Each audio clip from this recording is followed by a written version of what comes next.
China కనుక Taiwan దురాక్రమణకు దిగితే మేము చూస్తూ ఊరుకోమంటూ జపాన్ కూడా వార్నింగ్ ఇచ్చింది సార్.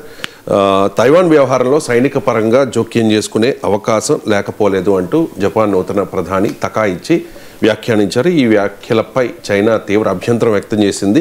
జపాన్ హద్దులు దాటింది అంటూ చైనా హెచ్చరించిన పరిస్థితి. సార్, జపాన్కు సైన్యమే లేదు, అమెరికా ప్రొటెక్షన్లో జపాన్ ఉంటుందట. మరి ఏ ధైర్యంతో జపాన్ చైనాకు వార్నింగ్ ఇస్తోంది? ఏ ధైర్యము? అది వార్నింగ్ ఇవ్వలే అసలు. ఫస్ట్ పాయింట్, మీరు వార్నింగ్ ఇచ్చిందని అనుకొని ఏ ధైర్యంతో వార్నింగ్ ఇచ్చారనే ప్రశ్న అడుగుతున్నారు. ఇట్స్ నాట్ వార్నింగ్, ఇదే వ్యాఖ్య. వార్నింగ్ వేరు, వ్యాఖ్య వేరు. ఇప్పుడు ఒక చిన్న దేశం శ్రీలంక ప్రెసిడెంట్ అమెరికా ప్రెసిడెంట్ పైన అనడం కూడా అది వార్నింగ్ అన్నా, మనం వ్యాఖ్య అంటాం. సో జపాన్ చైనాకు వార్నింగ్ ఇవ్వలే, ఎక్కడా వార్నింగ్ అని కాదు, ఒక వ్యాఖ్య. ఆ వ్యాఖ్య కనుక దానికి వ్యాఖ్యకు ధైర్యం అవసరం లేదు కదా, వార్నింగ్ కంటే ధైర్యం కావాలి మీరు అన్నట్లు. వార్నింగ్ వేరు, వ్యాఖ్య వేరు. ఏంటి వ్యాఖ్య అంటే ఇష్యూ ఏంటి? మీకు జపాన్ పార్లమెంట్లో అనుకుంటాను, ఇప్పుడు జపాన్ ప్రైమ్ మినిస్టర్ ఇది హార్డ్ లైనర్, అంటే నేషనలిస్ట్, ఇప్పుడు ట్రంప్ ఇలాంటి టైపు. సో హార్డ్ లైనర్ గనక ఒక క్వశ్చన్ అడిగారు. ఇప్పటి వరకు తైవాన్ అనేది మాకు అర్థం కావాలి. ఇంట్రెస్టింగ్ క్వశ్చన్ ఇది. తైవాన్ అనేది ఏంటి? 1945 వరకు జపాన్ ఆక్రమణలో ఉండే తైవాన్. తర్వాత 1945లో అది చైనాలోకి వచ్చింది. చైనాలో మావో నాయకత్వంలో కమ్యూనిస్ట్ రెవల్యూషన్ వచ్చే నాటికి కొమింగ్టన్ అధికారంలో ఉండే, కొమింగ్టన్ రెజీమ్. సో ఎప్పుడైతే బీజింగ్ రాజధానిగా కలిగిన మెయిన్లాండ్ చైనాలో మావో నాయకత్వంలో కమ్యూనిస్ట్ విప్లవం వచ్చిందో అప్పుడు అప్పటిదాకా చైనాను పాలిస్తున్న పాలక వర్గం ఈ కొమింగ్టన్ తైవాన్ కు పారిపోయి అక్కడ కొమింగ్టన్ రూల్ ఏర్పాటు చేశారు. అందుకే మీకు చైనా 1949లో ఏర్పడినప్పుడు చాలా దేశాలు చైనా మెయిన్లాండ్ గుర్తించలే. అంటే బీజింగ్ రాజధానిగా కలిగిన చైనాను గుర్తించకుండా బీజింగ్ నుంచి పారిపోయి తైవాన్ లో ఉన్న కొమింగ్టన్ ను గుర్తించింది. కానీ కాలక్రమేణా చైనాను గుర్తించక తప్పలేదు ప్రపంచానికి. ఇప్పుడు చైనా మెయిన్లాండ్ చైనా ఉంది, కొమింగ్టన్ వలసపోయిన తైవాన్ ఒక సెల్ఫ్ రూల్, స్వయం పాలనలో ఉంది. ఇది హిస్టరీ. మీరు నా యూట్యూబ్ ఛానల్లో తైవాన్ చరిత్ర అంటే ఒక 1/2 hour వీడియో ఉంటుంది, చాలా వివరంగా హిస్టరీ అంతా చెప్పాను. బ్రీఫ్ గా ఇది హిస్టరీ. సో అప్పటి నుంచి చైనా ఏమంటుంది అంటే ఇది మా దేశంలో భాగము, తైవాన్ ఈజ్ నాట్ ఇండిపెండెంట్ అనేది చైనా స్టాండ్. కానీ ప్రాక్టికల్ గా తైవాన్ ఒక ఇండిపెండెంట్ నేషన్ లాగానే పనిచేస్తుంది. దానికి సెపరేట్ గా తైవాన్ పెట్టుబడులు చైనాలో ఉంటాయి, తైవాన్ కు చైనాకు ట్రేడ్ ఉంటుంది, తైవాన్ మీకు అమెరికాతో సంబంధాలు ఇండిపెండెంట్ ఫారిన్ పాలసీ ఉంటాయి, అక్కడ ఎలక్షన్లు జరుగుతాయి, అంతా సెపరేట్. ప్రాక్టికల్ పర్పసెస్ లో తైవాన్ ఒక ప్రత్యేక దేశం. థియరిటికల్ గా Taiwan is not a separate country. ప్రపంచంలో అతి కొద్దిగా మాత్రమే, ఈవెన్ అమెరికా కూడా తైవాన్ గుర్తించలే, యునైటెడ్ నేషన్ తైవాన్ గుర్తించలే, ఇండియా తైవాన్ గుర్తించలే. తైవాన్ మా పహల్గాం దాడుల్లో స్పష్టంగా పాకిస్తాన్ ఖండించిన ఏకైక దేశం తైవాన్. అయినా కూడా తైవాన్ భారతదేశం గుర్తించలే. ఎందుకంటే తైవాన్ భారతదేశం గుర్తిస్తే చైనాతో సంబంధాలు ఉండవు. ఇక అందువల్ల బలమైన చైనా చూసి ఇండియా, అమెరికా, యునైటెడ్ నేషన్స్ కాదు, జపాన్ కూడా, ప్రపంచంలో ఏ దేశం కూడా తైవాన్ ను ఇండిపెండెంట్ కంట్రీగా గుర్తించవు. చైనాలో భాగమే అంటారు, దాన్నే వన్ చైనా పాలసీ అంటారు. సో ఇది ఒక ఇంట్రెస్టింగ్ అరేంజ్మెంట్. చైనా ఏమో తమ దేశంలో భాగమని తైవాన్ అంటుంది, కానీ తమ దేశంలో కలుపుకోవటానికి ఏమీ చర్యలు తీసుకోదు, అడపాదడపా హెచ్చరికలు చేస్తుంటది. తైవాన్ ఒక ఆల్ ప్రాక్టికల్ పర్పసెస్ ప్రత్యేక దేశంగా మనుగడ సాధిస్తుంది, కానీ ప్రత్యేక దేశంగా స్టేటస్ ఉండదు.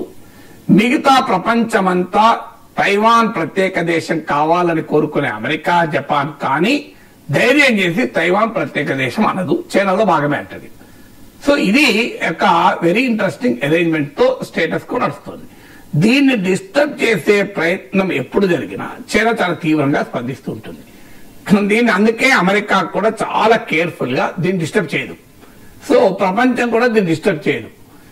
జపాన్ కూడా ఇప్పటిదాకా తైవాన్ ఇండిపెండెంట్ విషయంలో ఇదే రకమైన వైఖరి తీసుకుంటూ వచ్చింది.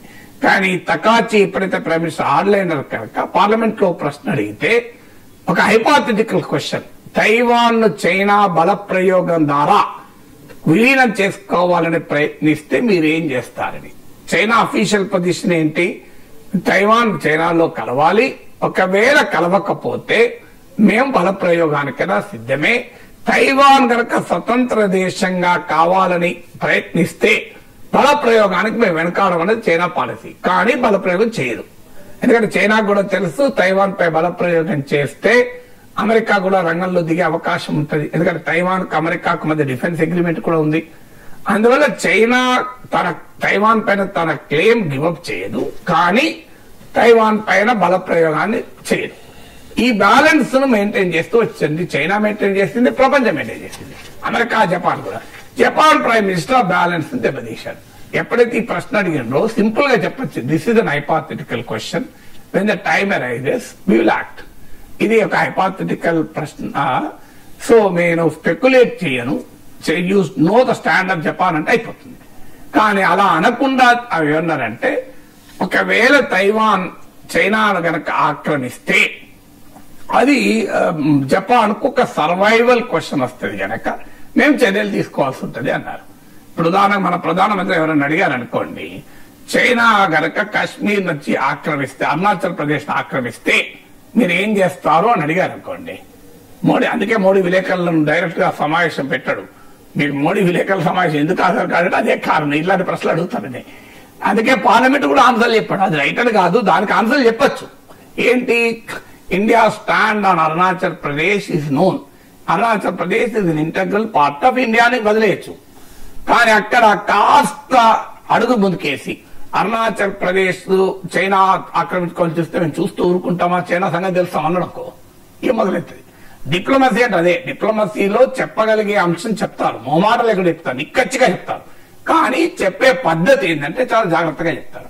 ఆ డిప్లొమసీని జపాన్ ప్రైమ్ మినిస్టర్ ఫాలో కాలే.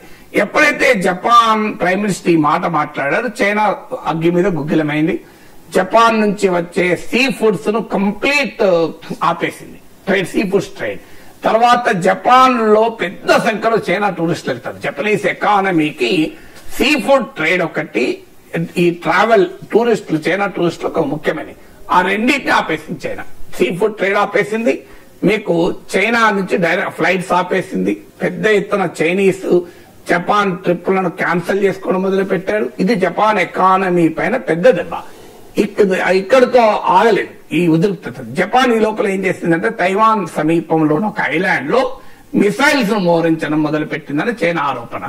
ఇది ఖచ్చితంగా మా సావనిటిని దెబ్బతీస్తోంది జపాన్ అనే హెచ్చరిక. అలాగే చైనా ఏం చేసిందంటే తన కోస్ట్ గార్డ్ ను ఈస్ట్ చైనా సీలోని డిస్ప్యూటెడ్ ఐలాండ్స్, అంటే చైనా జపాన్ల మధ్య కొన్ని ఐలాండ్స్ విషయంలో డిస్ప్యూట్ ఉంది, అక్కడ తిప్పడం మొదలుపెట్టింది. దాంతో జపాన్ తీవ్రంగా వ్యతిరేకింది. ఈలోగా చైనా ప్రెసిడెంట్ జిన్పింగ్ ట్రంప్ తో మాట్లాడినప్పుడు ఏమన్నాడంటే, మీకు గుర్తుండే ఉంటుంది సెకండ్ వరల్డ్ వార్ లో మనమంతా కలిసే జపాన్ బుద్ధి చెప్పామని. అంటే రెండవ ప్రపంచ యుద్ధంలో జపాన్ ఓడిపోయాకనే జపాన్ తైవాన్ ఖాళీ చేసి చైనాను కూడా ఖాళీ చేసి వెళ్ళిపోయింది. లేకపోతే చైనాలోని ఎక్కువ భాగం జపాన్ లోనే ఉండే. సో అప్పుడు America, China, Russia allied forces అంటారు సెకండ్ వరల్డ్ వార్ లో, వాళ్ళు కలిసే జపాన్, జర్మనీ వీళ్ళందరినీ ఓడించారు. సో దాన్ని గుర్తు చేశారు. ఇంట్రెస్టింగ్ ఏంటంటే ఆ ట్రంప్ జిన్పింగ్ మీటింగ్ తర్వాత అమెరికా ఇచ్చిన అఫీషియల్ ప్రకటనలో తైవాన్ ప్రస్తావన కానీ చేసినట్టు కూడా చెప్పలే. అంటే అమెరికా కూడా ఇంత జాగ్రత్త పడతాను చూడండి చైనాకు కోపం రాకుండా.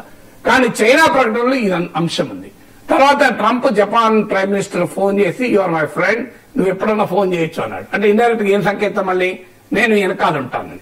సో అందువల్ల ఇది ఒక ఉద్రిక్తత కారణమైంది. ఎందుకంటే మీరు అన్నట్లు జపాన్ కు సొంత సెక్యూరిటీ ఫోర్స్ తక్కువ. ఒకినావో బేస్ లో అమెరికా బలగాలు ఉంటాయి. అది Japan out source security to China, to America. అందువల్ల ఇది చైనా జపాన్ ఉద్రిక్తత కారణమై అమెరికాకు కూడా ఒక పరీక్షగా మారింది. నువ్వు ఏ స్టాండ్ తీసుకుంటావు ఇప్పుడు చెప్పు అని జిన్పింగ్ ఓపెన్ గానే అడిగాడు ట్రంప్ ను. సో ఇది ఒక పెద్ద డిప్లొమాటిక్ క్రైసిస్ కు ఒక కామెంట్ వదిలేస్తే అయిపోయాల్సింది. గతంలో ఏ జపాన్ ప్రైమ్ మినిస్టర్ కూడా తైవాన్ పైన ఇలా మాట్లాడలే. తైవాన్ పైన జపాన్ స్టాండ్ అదే ఇంతకుముందు చెప్పినట్లు తైవాన్ ను ఇండిపెండెంట్ కంట్రీగానే చూస్తారు, కానీ అనరు. ఆల్ ప్రాక్టికల్ పర్పసెస్ ఇండిపెండెంట్ కంట్రీనే భావిస్తారు, కానీ అనరు. అంటే చైనా సీరియస్ అవుతుంది. సో ఆ జాగ్రత్తగా స్టేటస్ కో మెయింటైన్ చేస్తూ బ్యాలెన్స్ మెయింటైన్ చేస్తున్నాడు. ఫస్ట్ టైం గతంలో ఏ జపనీస్ ప్రైమ్ మినిస్టర్ అనంది అని ఇంత పెద్ద డిప్లొమాటిక్ క్రైసిస్ కారణమేది. కారణం ఆమె కూడా ఒక పొలిటీషియనే.